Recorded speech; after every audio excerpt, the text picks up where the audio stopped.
इस कार्यक्रम के प्रसारण पुण्यार्जक हैं श्री आरपी जैन, श्रीमती ममता जैन, श्री प्रशांत जैन, श्रीमती दिव्या जैन, पुत्र भरत जैन, श्रीमती सौम्या एवं पारस जैन।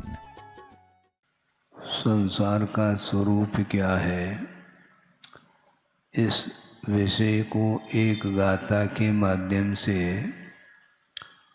आचार्य महाराज ने स्पष्ट कर दिया है कि संसार उसका नाम है, नाना शरीरों में परिभ्रमण का नाम संसार है, जो कि वह मिथ्यात्व और कषाय से युक्त जो जीव है वह अनेक प्रकार के शरीरों में परिभ्रमण करता रहता है, जिसका नाम संसार है। संसार से ऊपर उठने के लिए शरीर को ही समाप्त किया जाता है। मिथ्यात्व और कषाय के माध्यम से कर्म का आश्रय होता है, तो उस समय भिन्न भिन्न गति संबंधी शरीर का भी वह बंद कर देता है। औदारिक वैक्रिक ये दो मुख्य रूप से शरीर हैं, और तेजस और कार्बन शरीर के माध्यम से ही भिन्न भिन्न गतियों में वह शरीर को प्राप्त करता चला जाता है। नव नवीन नूतन नूतन पुराना शरीर हो गया, अब नया शरीर बाल्यावस्था से किशोर अवस्था, युवावस्था, वृद्धावस्था को प्राप्त हो गया। अब शरीर जर्जर होने लगा, अब नवीन शरीर को धारण किए बिना अब संसार संबंधी सुख और दुख का अनुभव कैसा किया जा सकता है। इसलिए पहले से वह तैयारी करके रखता है। आयु कर्म का अवसान जो ही हो जाता है, तत्काल वह भावी पर्याय संबंधी शरीर का उदय प्रारंभ होता है। तो शरीर का उदय होते ही देववती नाम कर्म का उदय हो गया, देवायु का नाम उदय हो गया, तो वह अन्यत्र जा करके शरीर की संरचना उसके द्वारा होती है, और पुनः नए शरीर से उसका संसार प्रारंभ होता है। इसलिए संसार से ऊपर उठना चाहो तो शरीर के प्रति जो ममत्व भाव है यदि रखोगे तो नवीन नवीन नवीन नवीन शरीर आपको मिलेगा, और शरीराश्रित ही आपको सुख और दुख का अनुभव होता है। पहले भी प्रसंग के अनुरूप हमने बात कही थी कि अग्नि की पिटाई हो सकती है क्या? नहीं हो सकती, आप कह सकते हैं, लेकिन यदि वह अग्नि लोह पिंड में प्रविष्ट हुई है, उसका प्रवेश हुआ है, तो निश्चित रूप से अग्नि की पिटाई के द्वारा अग्नि की पिटाई, लोह तत्व की पिटाई, घन के माध्यम से प्रहार किसके ऊपर किया जा रहा है? अग्नि के ऊपर नहीं, लोह पिंड को तपाया गया है, फिर बाद में लोह की पिटाई हो रही तो उसके साथ अग्नि की पिटाई होगी। उसी प्रकार आत्मा की जो पिटाई हो रही है वह शरीर आश्रित है। जब तक शरीर रहेगा तब तक उसको सुख और दुख का अनुभव करना ही पड़ेगा। कर्म का फल जो मिलता है संसारी प्राणी को, उसके लिए नो कर्म की आवश्यकता पड़ती है, तो ये शरीर ही नो कर्म है। दंड जो मिलेगा किसको मिलेगा? शरीर को दंड दिया जाता है क्या? शरीर को दंड दिया जाता है तो मरने के उपरांत भी उसको दंड दे दो, संभव नहीं। तो आत्मा को दंड देना है, तो आत्मा को दंड कैसा दिया जाए? जब तक शरीर में आत्म तत्व है तभी तक उसके लिए प्रायश्चित अधिक दंड मिल सकता है, और शरीरातीत अवस्था प्राप्त हो गई तो अब दंड की कोई बात ही नहीं है। तो अर्थ यह है कि अपने परिणाम के माध्यम से, शुभाशुभ परिणाम के माध्यम से कर्म का आश्रव करता है, वह आश्रवित जो द्रव्य है कर्म है, उसका फल भोगने के लिए उसको अन्यत्र जाना ही पड़ेगा। आप नहीं भी जाना चाहो तो वह कार्बन शरीर जो न आपको ले जाएगा। किसी ने चोरी कर ली, अब उसके उपरांत मान लो उसको अरेस्ट किया जा रहा है, तो जेल जाना पसंद है क्या? उसको पसंद नहीं है। तुम पसंद हो या ना पसंद हो, चोरी तुमने की है, अब कान पकड़ करके उसको ले जाया जाएगा और बंद करेंगे जेल में। उसी प्रकार तुमने कर्म बंद किया है, अब शरीर रूपी जेल में तुम्हें बंद होना है। नए शरीर मिलेंगे तो वहां पर जेल परिवर्तित हो रहा है। शरीर का अभाव होते ऐसा थोड़ी कि तुम मुक्त हो गए, अनंतर समय में ही दूसरे गति का उदय होगा और वहां पर 1, 2 अथवा 3 समय में वह पहुंच जाएगा। और ऋजु गति से जा रहा है तो उसके लिए एक ही समय लगना है। विग्रह गति से जाएगा तो अधिकतम 3 समय में पहुंच जाएगा। 3 समय बोलते किसको? 3 समय को बहुत सूक्ष्म है वो। हाँ, निमेष, आवली इत्यादि से वो बहुत सूक्ष्मतम काल की इकाई मानी जाती है। एक निमेष में आंख के एक बार टिमकार लेने में जो समय लगता है उसमें असंख्यात समय गुजर गए हैं।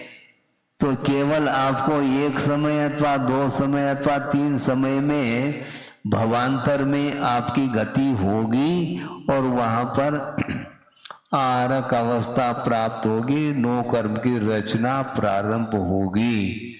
और गर्भज है तो उसके लिए, मनुष्य है तो कम से कम उसको 9 महीना अथवा अधिकतम 10 महीना चाहिए। और समूर्छन है तो अंतर्मूर्त में ही शरीर की रचना हो जाएगी और उसका कार्यक्रम चालू हो जाएगा। संसार से संसारी प्राणी को अभी भी आसक्ति कम नहीं हो रही है। हमें पूछना चाहते हैं, आप दुखी हैं क्या? है? बोलो, बोल नहीं पा रहे हैं आप। आप सुखी हैं क्या दुखी हैं? बोलो, दुखी नहीं है। दुखी हैं तो दुख के कारणों से क्यों नहीं दूर हटते आप? यदि दुखी वस्तुतः आप हैं, दुख के कारणों से अपने आप को बचाना चाहिए ना।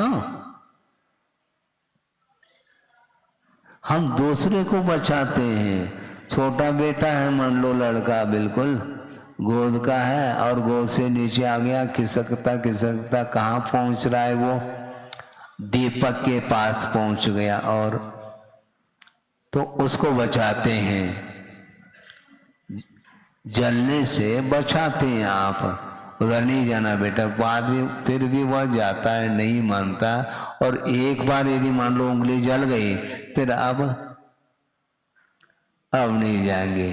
तो उसी प्रकार आपको, आप यदि दुखी हैं, दुख के कारणों से आपको बचना चाहिए। इतनी बुद्धि है क्या नहीं आपके पास? है? प्रत्येक समय आप प्रतिकार करते हैं। जो अनिष्ट वस्तु है उससे प्रतिकार आप करते क्या नहीं है? बिल्कुल। जेठ का महीना चल रहा है, मान लो गर्मी लू चल रही है, तो कहने की क्या आवश्यकता, अपने आप ही वह छाया में आकर के बैठ जाता है। तो बच गए कि नहीं आप उस धूप से? उसी प्रकार आचार्य कह रहे हैं कि राग और द्वेष से बचो ना, नहीं, छाया से राग हो गया और धूप से द्वेष हो गया, मानना पड़ेगा आपको। और कोई जिज्ञासा हो तो रख सकते हैं, लेकिन समाधान आगम के अनुरूप मिलेगा आपके लिए। किसी एक वस्तु से राग है तो उसके अपोजिट वस्तु से द्वेष निश्चित रूप से है। हमेशा द्वेष हो ऐसा नहीं है। क्या महाराज ऐसे मतलब क्या हुआ इसका अर्थ? अब धूप से जेठ के महीने में द्वेष है, लेकिन पौष के महीने में राग हो जाएगा। अब क्या करेंगे? मतलब धूप द्वेष के लिए भी कारण है और राग के लिए भी कारण है।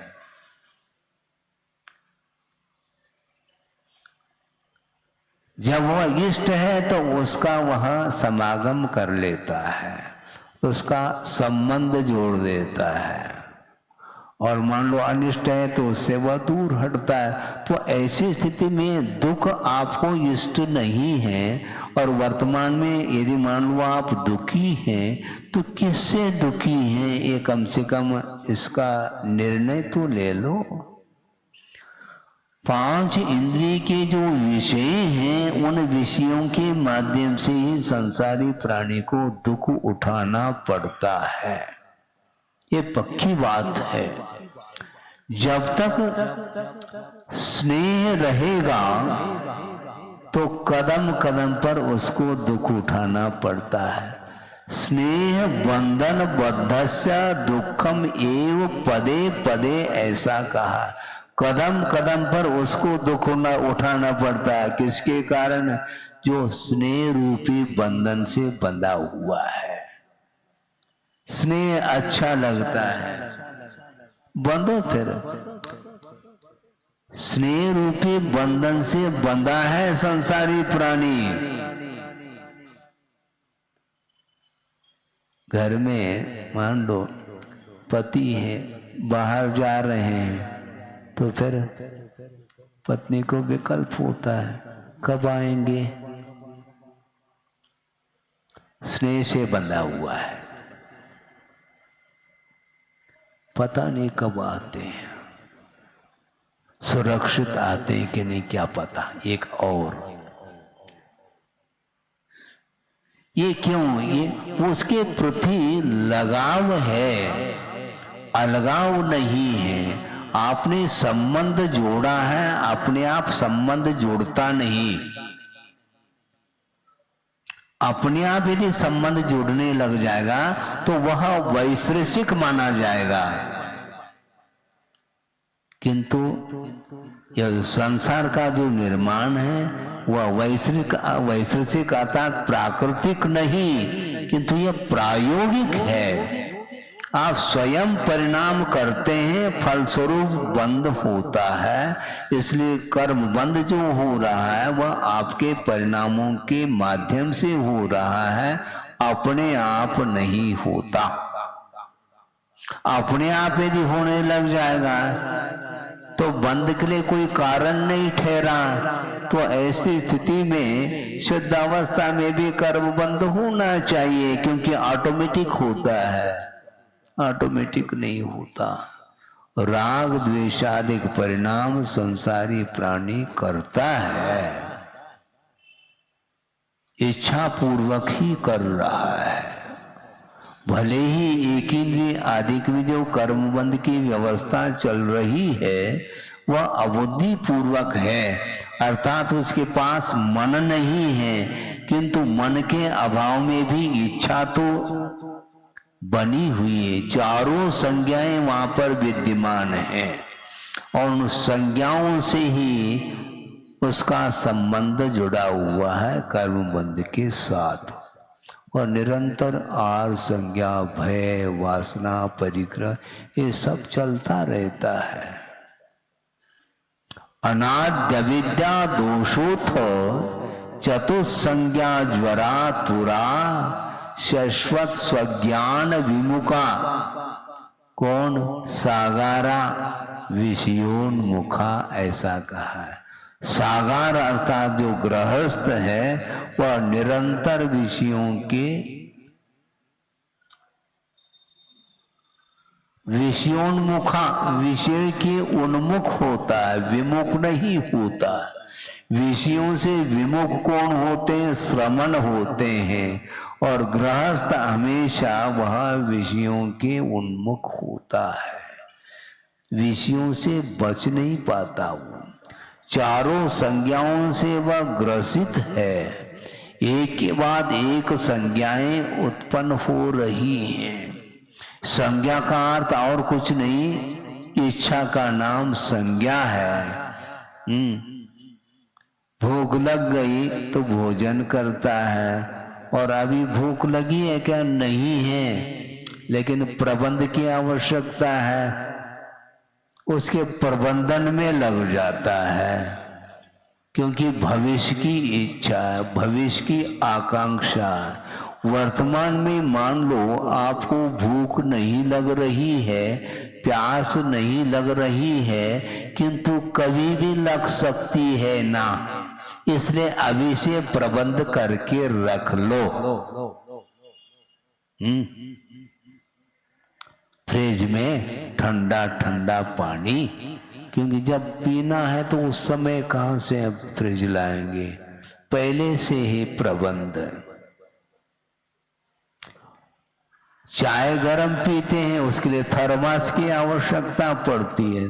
थर्मस बोलते हैं क्या? थर्मस। और मान लो ठंडा चाहिए तो उसके लिए फ्रिज चाहिए। दोनों प्रकार की व्यवस्था, ये व्यवस्था कौन कर रहा है? मानव ही करता है। पशु में इस प्रकार की कोई व्यवस्था नहीं, कोई प्रबंधन नहीं।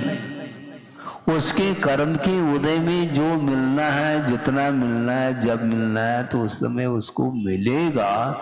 नहीं है तो बस निरंतर वह कर्म के उदय में दुख पाता रहता है। जो आवारा पशु जो घूमते रहते हैं, उसका कोई मालिक नहीं, कोई पालनहारा नहीं है, तो उसके लिए भूख और प्यास की पूर्ति कहां से होगी? जंगल में घूम रहे हैं, पानी के लिए मिल नहीं रहा है, तो पानी के अभाव में भूख लगी है, नहीं मिल रहा है। ये किसका बल है? कर्म का। बार बार जो है संसार के स्वरूप के बारे में समझाया गया, इसके उपरांत भी उस समय ध्यान नहीं दिया संसारी प्राणी ने, और निरंतर विषयों में आसक्त होता हुआ जीवन व्यतीत किया है, तो फल स्वरूप इस प्रकार दुर्गति उसको मिलेगी। अब आप तुम रोवो चाहे हंसो, कुछ भी करो, फल को भोगना पड़ेगा। अरण्य रोदन जिसको बोलते हैं, अरण्य रोदन का अर्थ क्या? और कुछ नहीं है। वह वन में पहुंचा है और बहुत सारी पगडंडी होने के कारण उस वन से वो वन को पार नहीं कर पा रहा है। जहां पर जाना है वह रास्ते ही गायब है। तो वह दिन भर घूमता घूमता घूमता रात हो गई, अब क्या करें? तो वह रो रहा है, तो वह अरण्य रोदन इसी को बोलते। वहां पर कौन सुनेगा? तुम्हारी रोदन को सुनने वाला कौन है? वहां पर कोई भी नहीं पहुंचा, वह अकेला है। कौन सहयोग देगा आपके लिए? सहयोग देने के लिए कोई है ही नहीं वहां पर। वन्य पशु और हैं, वो क्या सहयोग देंगे? उसके चपेट में आ गए तो जीवन समाप्त होता है। तो ये अज्ञान दशा में संसारी प्राणी को कोई भी बात समझ में नहीं आती। समझाने वाले बहुत सारे अच्छे अच्छे हैं, बड़े बड़े निमित्त जिसको बोलते हैं, वो बड़े बड़े भी रिद्धिधारी भी मिल जाए, भगवान भी मिल जाए, कोई भी मिल जाए, लेकिन मति भ्रष्ट हो चुकी है तो उसको कौन समझाए, नहीं समझा सकते हैं। कहे सीख गुरु करुणाधार, ये सारी सारी पंक्तियां यही तो हम कहेंगे, बार बार रिपीट करते चले जाएंगे। उसके उपरांत भी वह जो कुछ भी बताया है वह डिलीट होता चला जा रहा है। हम इधर रिपीट कर रहे हैं और आप डिलीट कर रहे हैं, मैं क्या कर सकता हूं? कर्तव्य की दृष्टि से कहा जा सकता है, कहते हैं इसके उपरांत भी उसका कोई सदुपयोग करता है तो उसका विकास होने वाला है। सारी मोक्ष मार्ग की सामग्री यथावत प्राप्त है, उसके बाद भी उसका सदुपयोग मोक्ष मार्ग में उस सामग्री का सदुपयोग नहीं कर रहा है तो हम कहाँ तक कह सकते हैं? कहने की एक सीमा होती है, उतनी सीमा तक हम कह सकते हैं। ज्यादा ज्यादा 1 घंटा कहेंगे, आधा घंटा तो हो ही गया अभी है, आधा घंटा और कह देंगे, उसके बाद क्या है? उसके बाद तो जिनवानी स्थिति होगी, फिर बाद में स्थिति समाप्त हो गई, फिर प्रस्तुति चालू हो गई एक दूसरे के बीच में, वार्ता। सांसारिक कार्यक्रम में निरंतर वह संसारी प्राणी बड़ी लगन के साथ जुटा हुआ है, उसमें किसी को समझाने की आवश्यकता नहीं पड़ती। ऐसे भी लोग होते हैं जिन्होंने पढ़ाई लिखाई कुछ नहीं की, अंगूठा छाप है, फिर भी व्यापार कर रहे हैं। बड़ी समस्या है। वह ज्ञान कहाँ से आ जाता है, वह क्षोभम कहाँ से आ जाता है? और इधर बार बार समझाने के उपरांत महाराज हमें क्षोभम नहीं बढ़ रहा है हमारा। अच्छा, आपका क्षोभम सांसारिक क्षेत्र संबंधी क्षोभम तो निरंतर बढ़ रहा है, बिना किसी के प्रशिक्षण के वो बढ़ता ही चला जाता है। सांसारिक क्षेत्र में प्रशिक्षण की आवश्यकता नहीं पड़ती, क्योंकि अनंतकालीन वह संस्कार हैं संसार संबंधी। इसलिए छोटा सा बालक भी क्यों न हो वह खाना जानता है। छोटा बालक है, उंगली कहाँ दे रहा है वो? मुख में क्या कान में? मुख में ले जाता है। इसका तो उसको स्पष्ट है कि मुख से ही खाया जाता है, कान से नहीं। कान से सुना जाता है, मुख से ही खाया जाता है, लेकिन क्या खाना उसे ज्ञात नहीं, लेकिन खाना ज्ञात है। वो नादान है, कुछ भी खा सकता है, धूल मिट्टी भी मुख में डाल सकता है, लेकिन मुख में ही तो डाल रहा है वो। इतना ज्ञान तो उसको है, भूख लगी है तो मुख से ही खाया जाता है, मुख से ही पिया जाता है, ये वो जानता है बाय बर्थ। हाँ, अब उसको ये सिखाना पड़ता है कि क्या खाना, क्या पीना, कितना खाना आदि आदि, ये सब सिखाया जाता है, ये विवेक जागृत कराया जाता है। लेकिन वस्तुतः खाना ही हमारे लिए अभिशाप है, ये कौन बताएगा?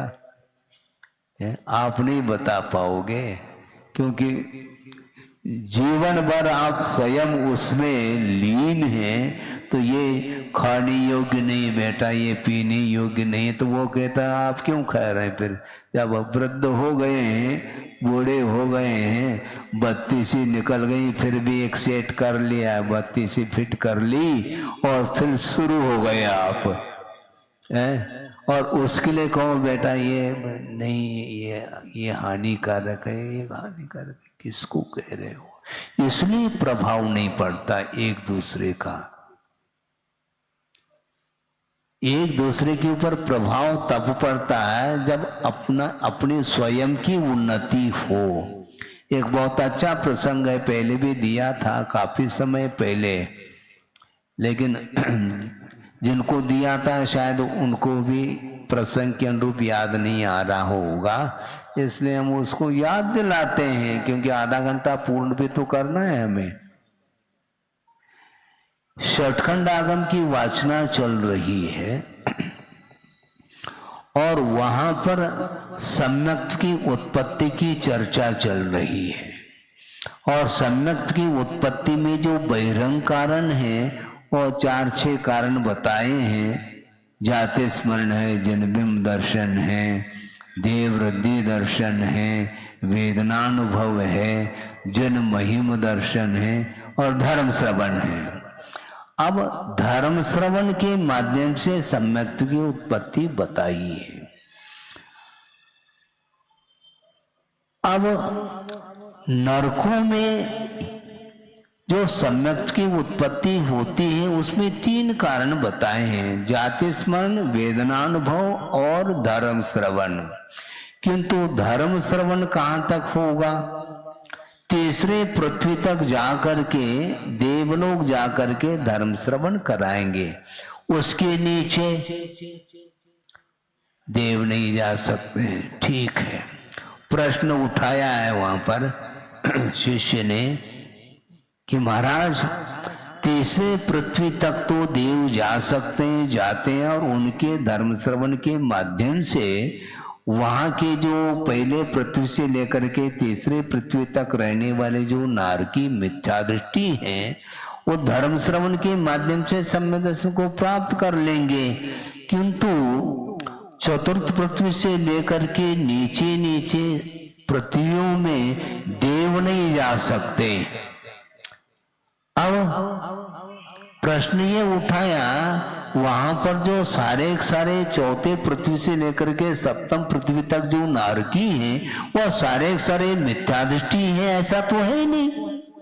सम्यक दृष्टि भी नारकी है, तो सम्यक दृष्टि नारकी, मिथ्या दृष्टि नारकी को धर्म श्रवण क्यों नहीं कराते?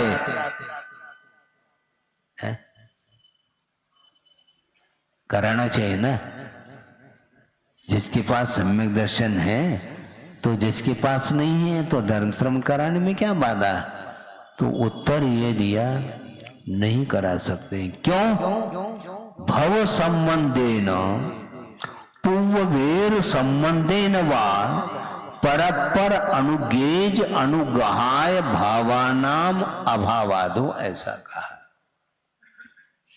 भव का ऐसा संबंध है कि वहां पर वातावरण ही इस प्रकार है, एक दूसरे को समझा नहीं पाओगे, क्लास फेल हो, इसलिए फेल हो जाता है वो।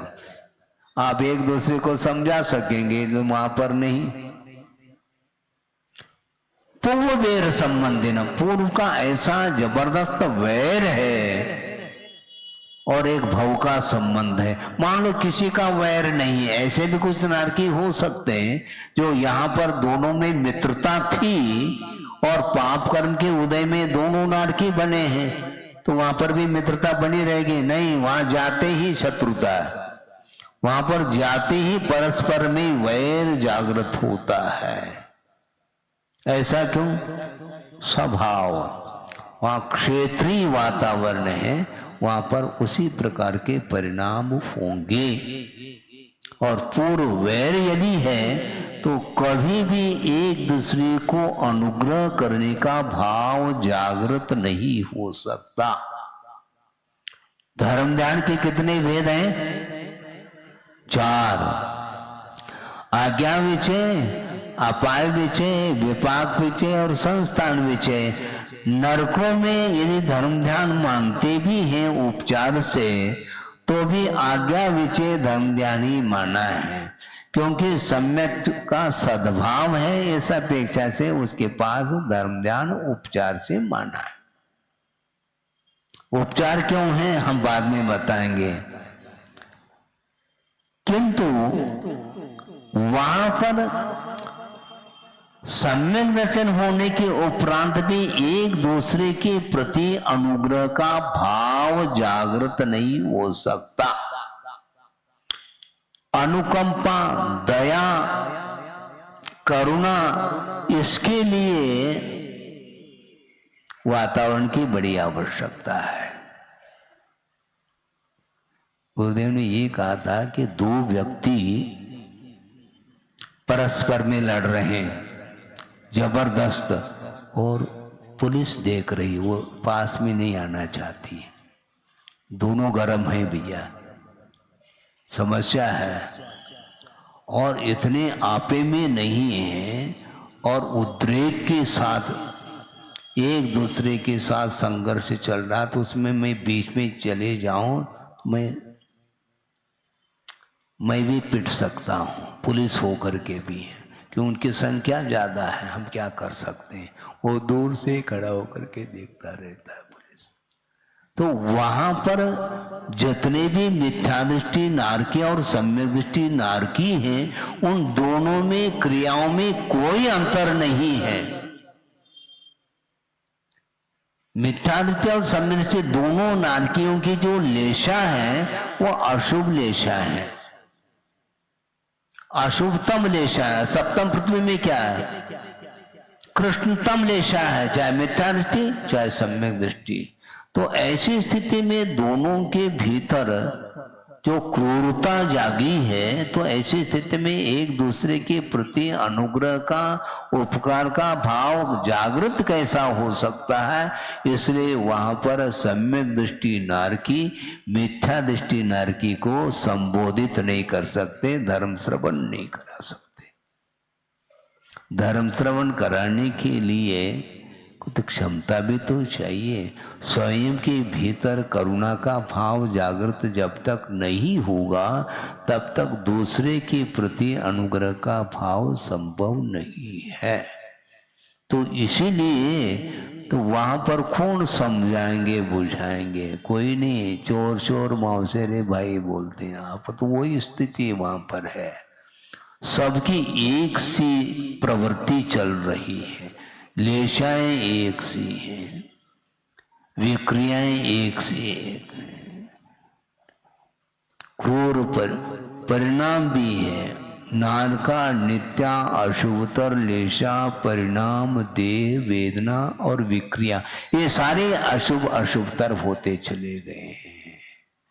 तो कम से कम समझाने वाला जो होता है वह शांत प्रकृति का होना चाहिए, उसके बिना नहीं। आपस में आप लोग भी एक दूसरे को समझाना चाहो तो कम से कम समझने की जो इच्छा रखता है उन्हीं को समझाया जा सकता है? और समझाने वाला भी जिसको समझाया जा रहा है वो कार्य स्वयं न करे, है? और आज ये बेटा मानता ही नहीं है, क्या नहीं मानता, 24 घंटा इसके हाथ में मोबाइल है। मेरे दिया किसने? आप ही नहीं तो दिया। और वो कह रहे हैं दिन भर महाराज वो उसी में लगा रहता, तो दिया क्यों आपने? क्योंकि आप छोड़ नहीं पा रहे हैं, इसलिए उसको भी छुड़ा नहीं पाएंगे। महाराज आप ही समझाओ, आपका ही लड़का है, तो समझाने की क्या आवश्यकता, रख दो यहाँ पर, हम समझा देंगे, तुम चले जाओ। है? जब हमारा ही लड़का है तो ये कहने की बात है केवल, है? कहना बहुत आसान है। हमारा आपका ही है तो आपका है, तो आप क्यों इसमें चिंता कर रहे हो? मैं चिंता कर दूंगा, मैं इसको समझा दूंगा, क्या बात हुई? नहीं हो पाता।